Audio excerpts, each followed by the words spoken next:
Look at that damage. Insane. Hey everyone, TimaeuSS here, and welcome to another Honkai Star Rail video. So Jingliu is out, and of course we do have an updated tier list for Jingliu's release. And let me tell you, it's bonkers. It's honestly bonkers. Let's address the elephant in the room. Yes, that's right. You can see Jingliu right here, up at the very top S+ tier with dang, oh my god, in single target, blast, and AoE. Now this is absolutely bonkers. I think she is probably the best E0 I felt mechanic wise, with obviously now that we have a huge roster. But in terms of mechanic, we know Dangheng E0 is very SP hungry, so you're forced to kind of use basic attack into the triple skill point. If you're using Bronya, there's a different way of playing him in comparison to E2. And Seele, of course, with Resurgence is still very SP hungry, but Jingliu just plays completely different, right? You open up with the field, the technique outside of combat, and then once Jingliu's turn, you pretty much go in Transcendence state, and you get an extra turn, you're moving twice, and then if Bronya is pushing, you're definitely getting an ultimate after that if you're using skill to attack, and it does not consume skill points. So all in said and done, honestly, try it, and you only need E0 to kind of unlock her strong potential, and she feels so damn strong. Okay, let's just pull up the damage calc, and of course this is from the Private site, and at -6 SP at E0 with the signature cone, and I think this is I shall be my own sword, yeah, the S1 cone. At E0, you're looking at 473,000. In Bibitor Lune, pretty close at 430,000.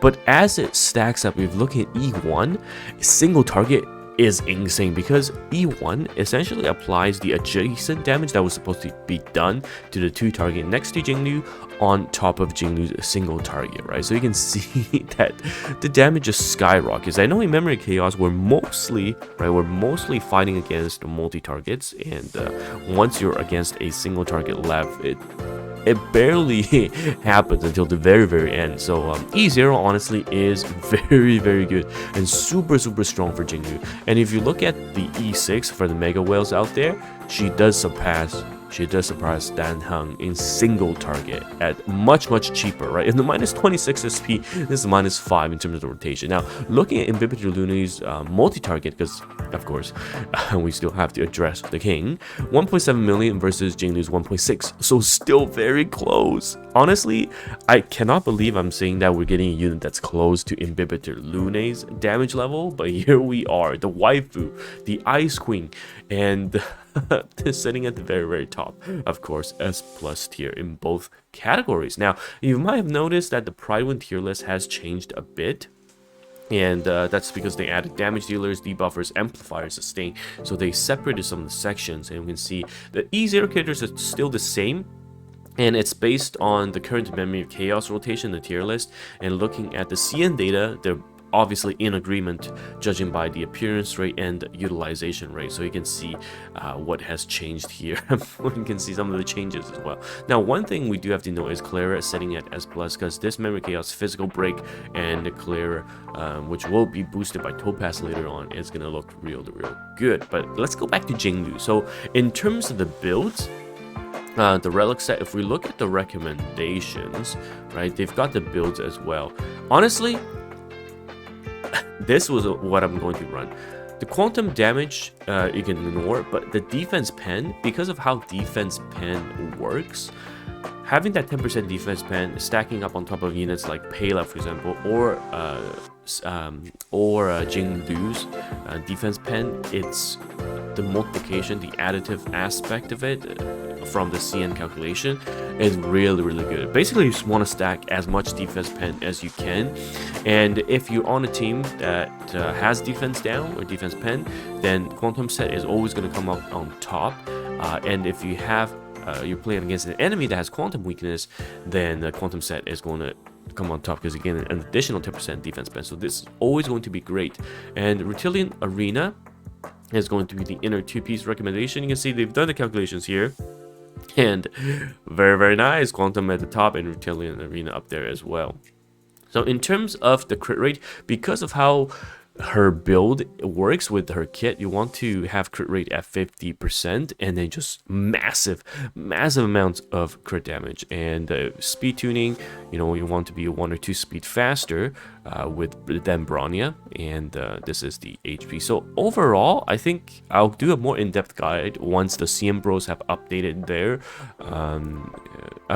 Jingliu post. So you can obviously check out my previous channel videos for the CM Bro builds. But Jingliu, so far, early testing, just honestly plays super nice. Even at E0, you'll feel like a completely different player once you have her. And if you follow my previous poll recommendations, for those of you that did skip Dang Han went for Fu Xuan, and I said, you know, if you fail the 50-50 for Fu Xuan, you guarantee the Jingliu at least. If you go to the pretty much the end of the Jingliu banner patch, you wait and you get those tickets. And I think that advice still stands. It's very nice to have Jingliu do pretty much close to Dang Han's damage and still securing Fu Xuan, which has been seen to rise to the top of the utilization rate as well. So this is very good to see, and yeah, hopefully you follow the advice. But if you did grab Dang Han, of course, you probably did grab Fu Xuan, so you just skip Jingliu and wait for the next Fu Xuan equivalent.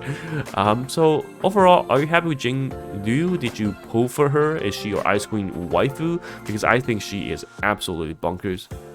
I can't wait to test her single target damage with the E1 talent, but again, most of the memory chaos state, when you're in that state, you're kind of fighting against 1 or 2 targets, and mostly 2. Once there's only 1 elite remaining, you pretty much secure the fight, right? So very interesting to see, and the synergy is there with Bronya. Basically, not the speed Bronya. I personally like it much better when I have my DPS just 1 speed faster.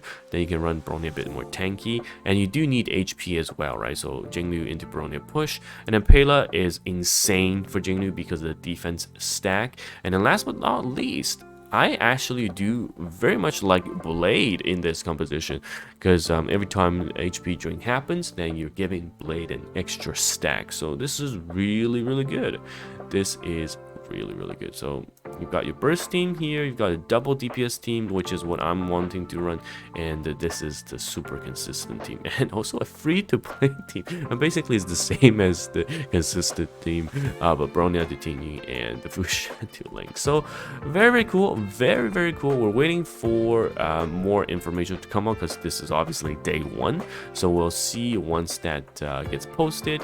And let's see the memory chaos usage. But among the people that are in my community and also my guild, we already see how strong Jingliu is. Super pumped. Finally, some broken waifus. That's what I like to see. Anyhow, let me know your thoughts. Do you think Jingliu deserves to be at E0 setting at S+ tier, or are you gonna invest her even more? Because I know a lot of you guys have saved up for her, so curious to see what you've done. Anyhow, it's TimaeuSS here, and I will see you guys in the next video. Goodbye now.